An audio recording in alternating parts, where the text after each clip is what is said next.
Welcome top news today. Your tax cuts. Monsieur Corcaire. Tennessee Senator Bob Corker was the only Republican who voted against the first iteration of the Republican tax cut blowjob for the rich because it would add $1 trillion to the national debt, even including the most optimistic estimates of economic growth. Friday, Corker announced out of nowhere that he would vote for the bill after all, giving ours at least the 50 votes needed to pass it, even though John McCain is back in Arizona for cancer treatment. Once the final text of the bill was released, some meddling reporters found a happy little provision that hadn't been in the House or Senate versions of the bill: a tax write-off for pass-through income to owners of real estate LLCs that, as it happens, will help Bob Corker, already worth an estimated $69 million, to make an assload of money more.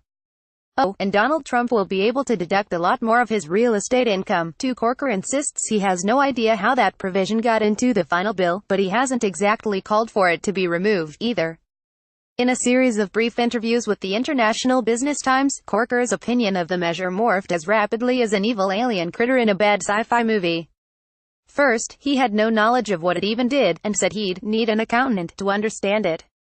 But he had no idea whatsoever whether it would help him financially. Then Corker called the IBT reporters back and asked them to tell him more about this thing. Boy, he really didn't like it, the way they described it. At least, if I understand what the provision does, it sounds totally unnecessary and borderline ridiculous, he told them. But wait, maybe it's not so bad after all, he said in yet another call. I don't really know what the provision is, to be honest. I would need an accountant to explain it, Corker said. I had no knowledge of this and would have no knowledge of it except for you guys are calling me about it. I have no idea whatsoever whether it impacts me or doesn't impact me. IBT reports Corker made about $7 million last year from the real estate holdings that would be subject to the deduction, as it turns out. He must have talked to that accountant before that final call to the paper. Also, in what must surely pain Donald Trump, who can't stop lying about how the tax cuts are bad for him, the special deduction would also apply to the $41 million to $68 million a year that Trump brings in through such investments. We bet he'll threaten a veto unless that thing's removed.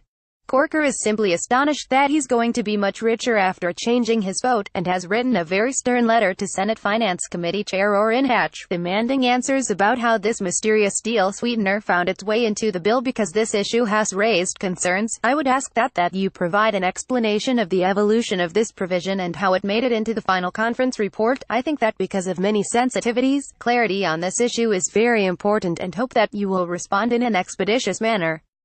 Yes, folks, Bob Corker will make a bundle, and he wants to know who's responsible for the Corker kickback. Strangely, the letter doesn't demand the provision be stripped out before a final vote on the bill this week. After all, it's important legislation that must be passed right away for the good of the country, and there's no point in stopping progress just to eliminate one little tax cut for some lucky-ducky senators and a lucky-ducky president. Texas Senator John Cornyn gave away the game on ABC's This Week, Sunday, when George Stephanopoulos asked Cornyn to comment on Democratic senators' calls for the bill to be stopped because of the giveaway to real estate barons. Cornyn initially said it wasn't fair to talk about who might be getting rich off the bill, picking out one piece in a 1,000-page bill and saying, well, this is going to benefit somebody. I just think that takes the whole bill out of context. But then Stephanopoulos had to get shirty and ask why. John Cornyn, why is this thing that wasn't in either version of the bill suddenly added at the last minute? Why? And the answer was, obviously, those nasty Democrats, and also, greasing a few palms. Well, we were working very hard. It was a very intense process. As I said, the Democrats refused to participate. What we've tried to do is cobble together the votes we needed to get this bill passed. Oh, so this was a little handout to win Corker's vote, then? Heavens, John Cornyn had already said too much, so it was time to consider how this wonderful bill will be great for everyone who's already filthy rich. Well, the particular provision you're talking about, honestly, is just one piece of a 1,000-page bill which is going to grow the American economy. And everybody has a share. Especially the guy who wasn't going to vote for anything that would increase the deficit. Your Wonkat is supported by reader donations. Click here to pass through some money to us, please. International Business Times, the Tennessean IBT.